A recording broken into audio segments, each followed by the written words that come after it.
He grabs the pizza box from me, throws it to the side, and grabs me by my arms hard. I'm officially shitting bricks at this point and trying not to cry from the fear that was overwhelming me. I start pleading with him, dude, please, I just want to go home. I don't want to go on a date tonight. He just stares at me with the most sinister look I've seen on someone's face and says, I don't care. Get inside now. We're going to have a good time.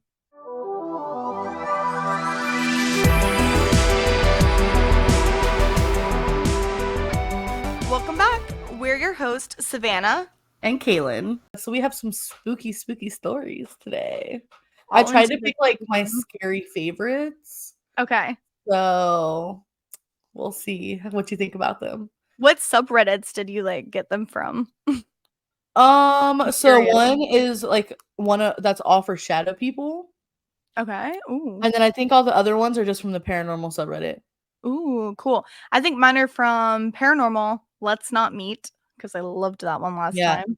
And I think like Creepy Encounters or something like that. Ooh, so nice. Yeah. I'll make sure to notate it whenever I read them because I don't fully remember if they're all. It's just like I went through the ones I had saved and picked like a few that I thought were really good. Right. So do you want to just take turns like we normally do? Yeah, sure. I'm down for that. Okay. So this is from Let's Not Meet, that subreddit. And the title is, You Ordered a Pizza, Not a Date with Me. When I was 20 years old, so 6 years ago, I worked as a delivery girl for a pretty popular pizzeria in my area.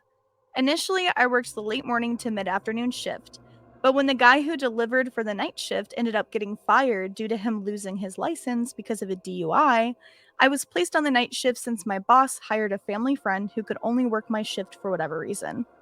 I really didn't want this shift because you never know if people who order late at night actually want a pizza or if they have other intentions in mind. Unfortunately, my boss was an asshole and essentially told me if I wasn't willing to work the night shift, I was fired. What a jerk. I wasn't exactly in a position where I could be out of work, albeit temporarily, so I reluctantly worked the shift. Poor girl.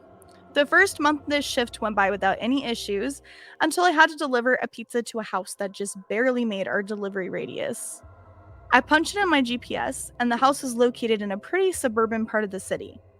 I arrive, and it's about 11 p.m. The block was extremely quiet, decently lit, and mostly littered with modern townhouses. But the house I delivered to was a duplex. I ring the doorbell, and I wait for about 30 seconds. No answer. I ring it again, and wait another 30 seconds. Still no answer. I'm standing there getting pretty nervous that something's about to go down, but thankfully a man opens the door. He looks like he was in his late 40s. He was pretty tall, maybe a little over 6 foot, and he was very skinny. I tell him his pizza is here, and he just stands there staring at me. Oh. I asked him if he was okay, and he responded by saying, Yeah, I'm fine. Sorry, I got off work not too long ago and I'm zoning out a bit. Fair enough, I suppose. He hands me the money. I hand him the pizza. And as I'm making change, he says, You're really beautiful. You know that? Well, not really thinking too much into it. I thanked him for the compliment and gave him his change. I said goodnight, and he did too. I walked back to my car and finished my deliveries for the night. A few days later, I get a delivery order to the same place. I head over there around the same time as last time and ring the doorbell. He answers the door very excitedly and said, Hey, it's you again. How are you? Ew. Like, to me, that sounds like he was purposely trying to get her to come back. Yeah. Ordering around the same time from the same place and then very, very excited to see her. Yeah, I don't know. Weird. That's weird. Yeah, that's suspicious. I told him I was tired and can't wait to go home, to which he chuckled and said, I know that feeling pretty well, as he was pulling out his wallet. As he's counting his money, he asked me what my name is. Being kind of tired at this point and not really thinking straight, I stupidly tell him my name. As I'm making change, he asked if he could have my number, as he'd love to hang out with someone as gorgeous as I am. Ugh. Whoa, buddy, pump the brakes. I've literally only met this guy like twice to deliver a pizza. I had no idea who this guy was, and I'm positive he barely knew who I was as well. Another thing to mention is that I looked way younger than I was at the time. I was told by numerous people that I still looked like I was 15. Ugh. And I was hoping he thought differently and wasn't hitting on what he thought was a teenager. which, you know, a girl that looks young working at a And that pizza works at a pizza place. place, yeah.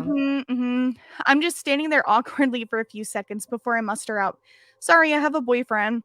He gets upset and says, "Oh, okay, I see." We stand there in silence before I tell him to have a good night and walk back to my car.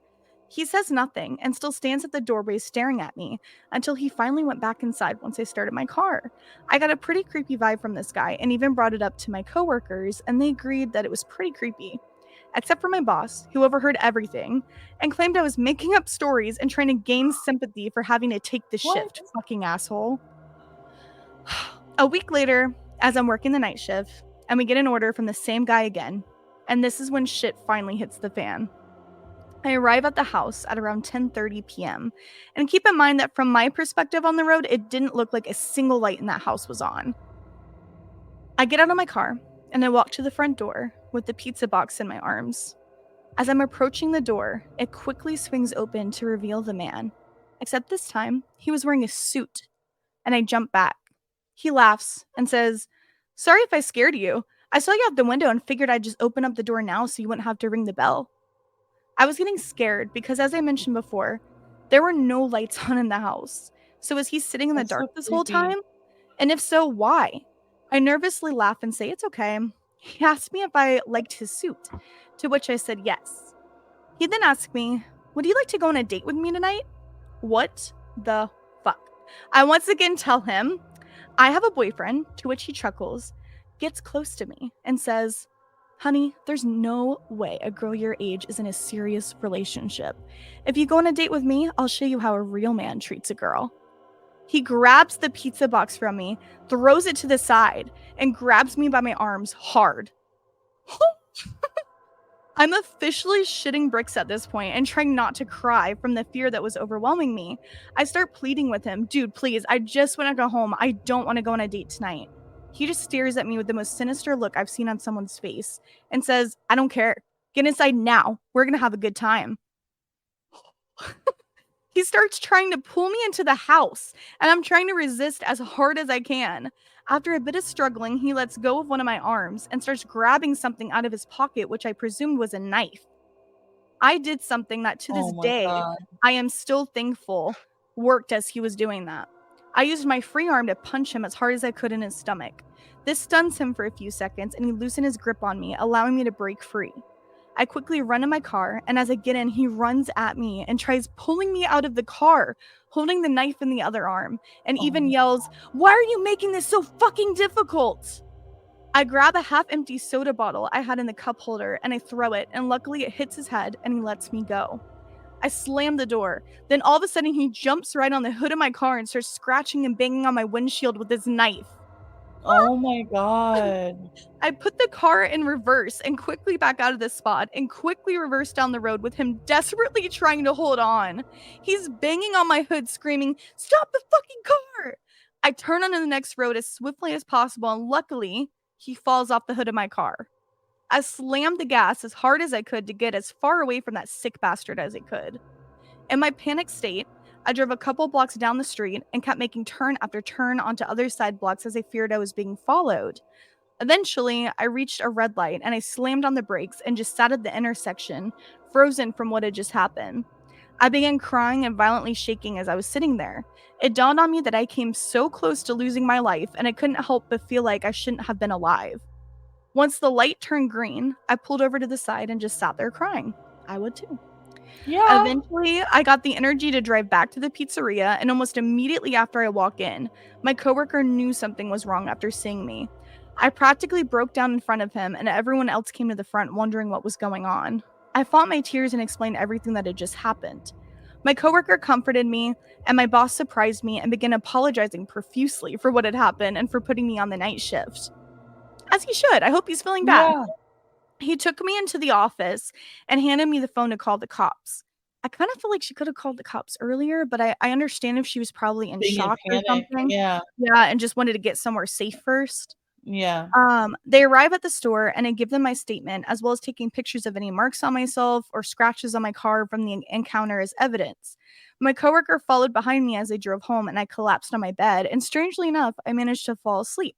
I quit my job the next day, And luckily, a friend of mine managed to hook me up with a new job at her clothing store. As far as the psycho goes, 2 days later, I received an update from the police. The entire duplex was owned by the guy's brother, who lived on the right side with his wife, and the psycho lived on the left side of the duplex. I learned that he had been in and out of jail constantly, at first for robberies and assaults, but later on it was for S crimes, Oh, okay. I guess. He had been released from jail about 5 months before this encounter for having S with a minor. Right before, like a few months before she came there. When they arrived at the house, he was long gone, and his family had no idea where he ran off to, but the police insisted they would find him. And indeed they did, albeit not alive. I spent the next 2 months in fear. I spent the next 2 months in fear that he would find me and finish what he had in mind, but the police contacted me and updated me on the case. Apparently, he fled to another city nearby and attempted to kidnap a teenager walking alone late at night on the street. Luckily, somebody happened to be looking out the window at the right time, called the cops, and the police caught him trying to force her into his car.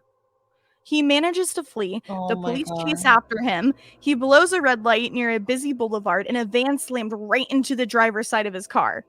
By some sort of miracle, the driver of the van only sustained minor injuries, while the psycho succumbed to his wounds long before the ambulance even arrived.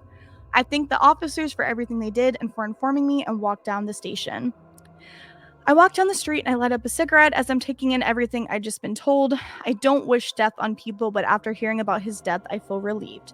I felt relieved that he couldn't hurt anyone anymore. I was relieved that I would never have to encounter him ever again, and that I wouldn't have to go through with charging him and reliving what happened that night. My last experience 2 years before this was scary, but I think this one takes the cake as being the scariest, as I was alone and face to face with this psycho. Who knows where I'd be if he managed to pull me into his house. Gives me That's so creepy. And that's why I would never ever do a delivery job. Ever. No, me neither. Especially at night. I just want to read though the top comment. It's super Yeah, you're good. They said, "It's nice when karma saves the taxpayers a lot of money." And someone said, right, good fucking riddance. Sorry, my mic. So that one was a little heavy and intense, but very creepy. Oh wait, hold on. Server error, what? That was happening to me earlier too. Okay. This one is definitely my scariest one that I saved. Ooh. So it's called, hold on, let me get a little closer here. The first thing that happened to me on my grandmother's farm. I was about 11 when this happened. My older cousin Daniel was about 13. We were playing hide and seek outside in my grandmother's yard. She owned a large farm in Tennessee, just over 1,000 acres. And I grew up there my entire life, and so did Daniel. So it was nothing for us to wander off and play in areas that probably weren't very safe for the average kid, but we knew the property like the back of our hand. It just so happened that the day before this happened, a lot of trees were cut down to make room for a new mobile home by the roadside that she intended to rent out for extra income. Daniel and I naturally gravitated towards this new unfamiliar landscape to play because it was something new to explore. All of the trees had been stripped of their branches and placed in logging trucks and hauled off. The branches, however, were all piled in a tangled mess about 50 feet wide and 12 to 15 feet tall. They were packed so densely that you couldn't see through them from one side to the other. It was during about the half-hour mark, when it was my turn to find Daniel, that I began to suspect that he was hiding in the woods deeper than our stated rules allowed. I remember calling his name for several minutes and hearing nothing but a quiet giggle coming from the woods. Oh. I was in the newly cut clearing, looking into the woods and getting more upset by the minute. Finally, I announced as loudly as I could that if he wasn't going to play fairly, then I was going to go in and get a glass of tea and watch television with Grandma. I started back up the hill towards the house. It was at that moment I was walking past the brush pile, basically centered beside it, that I heard an unfamiliar voice. You gave up quickly. I stopped. I called out, Daniel? It didn't sound like Daniel, but the voice responded, "Yes, I am Daniel. I am inside of the limbs." And remember, he's Mhm. 11, okay? Let's keep in Mhm. mind. I am Daniel. I look at the brush pile and didn't see anyone. Again, I heard the odd voice call out. "If you do not see me, then you have not found me and I have won the game." I stepped closer and yelled out to the voice, "Why are you talking so funny?" The voice replied, "I am inside of all of the limbs. Look inside and you will see me, Daniel." Don't. Something something felt really strange about the way this guy was talking. But 11-year-old me just rationalized it thinking, maybe his voice sounds different behind the shrubbery and he sounds like he's talking funny because his voice sounds different. I stepped up to the edge of the brush pile and pulled the branches apart to look inside, and there was Daniel. His head was turned towards the top of the hill, but his body was facing me. I yelled, "I caught you!"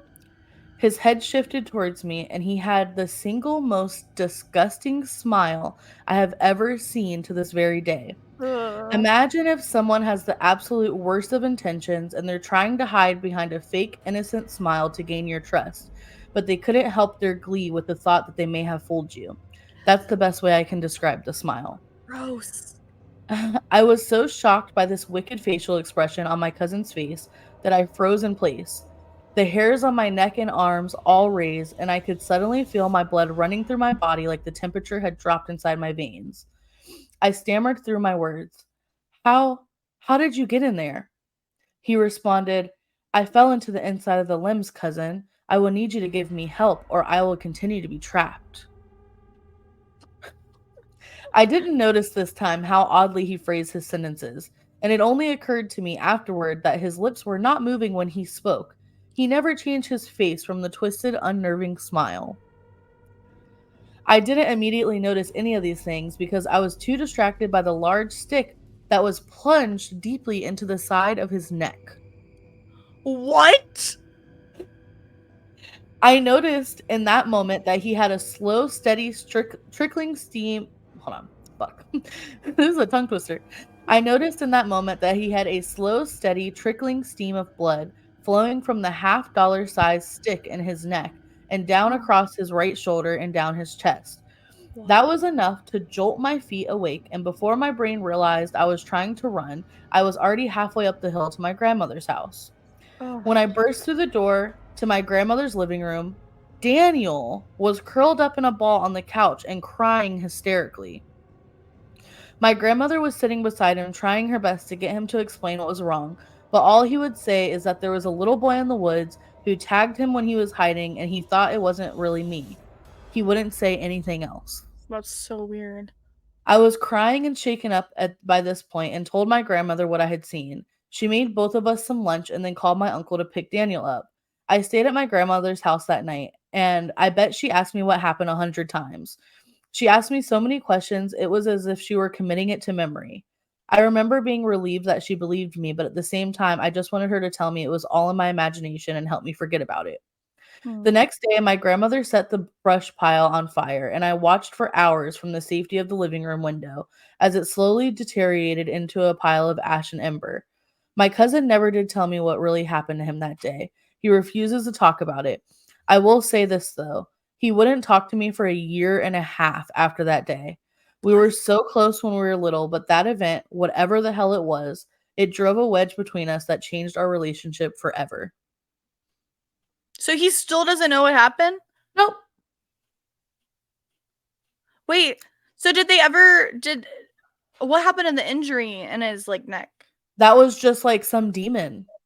Like when he saw his cousin like that, he freaked out and ran into his grandma's house, and his cousin was curled up in a ball also crying hysterically because he saw some crazy Oh shit. wait, I thought it was the same. No.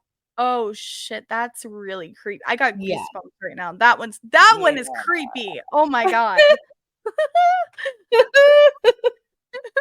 Oh, and that one was from True Scary Stories is the subreddit. Ooh, I might have to look into that one again. Yeah. I couldn't find many good like paranormal ones, honestly. A lot of them are just like creepy, like real life situations. Yeah, yeah. So, want me to go now? Yeah. All right. So this one is from the paranormal subreddit. This one is titled "Something My Daughter Told Me Terrifies Me." Dot dot dot. Ooh. This past year, my family went on a sabbatical in another country. My daughter, 4, talks a lot Oh. about returning to her old house, and something she said recently gave me chills. Daughter, when we go back, can I sleep in mommy's room? Me, no backbone.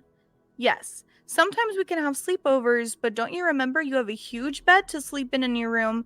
All your toys are in there, your stuffed animals. Daughter, but that guy, remember? I wake up at night because he's there with me. Me, mentally freaking out. What? No, I don't remember what man. Daughter, he just sits in the corner. He's all black. He doesn't talk. He just sits by me. Oh. Me, what? What does his face look like? Daughter, he has no eyes, but I think he has a mouth. Me, in shock. Well, you can definitely sleep in my room. What the fuck is that? Also, how is she so nonchalant about some terrifying thing in her room like this? Right? And that's it. That's the post, but What? it's creepy. That's it. We don't know anything Oh else. my god. But one of the top comments says they share like their own experience about their kid. And they said when her oldest was little, she would cry at night and tell me about the white ghost hands that would tickle her. And she was really scared of them. When we had our second kid, she moved from the small bedroom to the larger guest room and it stopped. Our second kid, as he got older, refused to sleep in his room because of the white monster hands grabbing him. Like at 2 or 3 in the morning, he would go out in the hall, close the door to his room, and lay down on the floor. We eventually let him sleep on the couch because he was terrified of his room at night. I have no idea what's in that room, but geez Louise, it needed to have kept his hands to itself. And then this Oh other my person god. said it replied to that. I just want to say because it's like an Yeah. explanation, kind of. They said, okay, not to freak you out, but that phantom hand thing is a vaguely acknowledged phenomena. I heard about it on a podcast, Mysterious Universe, years ago. I can't freaking find it though. I know they related it back to the hairy hands of Devonshire legend. I know nothing about that, but I want to look into it Mhm. now. And one of the hosts talks about seeing floating hands in his house in childhood. And then they just mentioned like look into it, you never know. Yeah. And then a lot of other people went under there and said these white hands were a recurring nightmare as a kid, and I saw them too. I saw them too. I'm like, what is this a phenomena that goes on Oh my everywhere? god. Because I've never experienced I never anything like experienced that. that. But I do have 2 little short side note stories, Ooh, okay? okay. So first, it's about Lana. I figured. So my Her daughter. dad, yes, who's also 4. Mhm.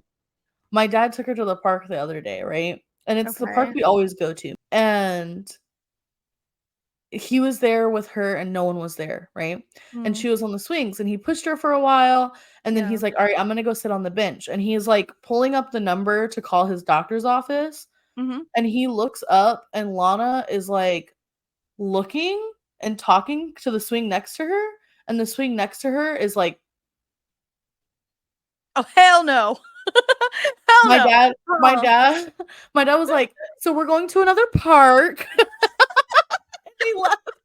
He's like, we're getting out of here right now. Yeah, and he's like, there's a slight chance that maybe he bumped the swing, like, walking by it, but he really doesn't think he did. I feel like And your dad then has had so many experiences that he's yeah, more, like, sensitive to it maybe, and me so, too. I don't Yeah. know, Which maybe. on the Halloween episode, I'll share some of my personal Ooh. experiences, but one personal experience that I don't remember, but my dad tells the story of, Mm, is I had an imaginary friend when I was about Lana's age, ew. and maybe I was, like, 3, I don't know, somewhere around that age, and I think his name was Cody. Which I always chalked up to I had a family member with that name, so I'm like, "Well, maybe I'm just like it's Yeah. familiar," you know? Well, one day his friend was over and he was telling him about, "Oh, yeah, she has an imaginary friend. I think it's a ghost." And he's like, yeah, right, bullshit." And they're all sitting on the couch, right? Mhm. And my dad goes, "Hey, Kaylin, where's your friend Cody at?" And I said, "He's about to sit down right there." And they looked at the couch and saw a butt print go into it. What? Yes. What? Yes. It's so crazy. I've never put much stock into ghost stories or paranormal stories until I heard your dad's stories. And Yeah. also Ricky's stories, my husband, Yeah. because I know he wouldn't lie about something like that. And I know your dad wouldn't lie about something like that. Yeah. So it's like now I'm just like, I don't know. I have I some don't crazy know. ones. I think I told you some of them, but it's been so long, so I'm I will excited. remember them. Yeah, I'm gonna save save them.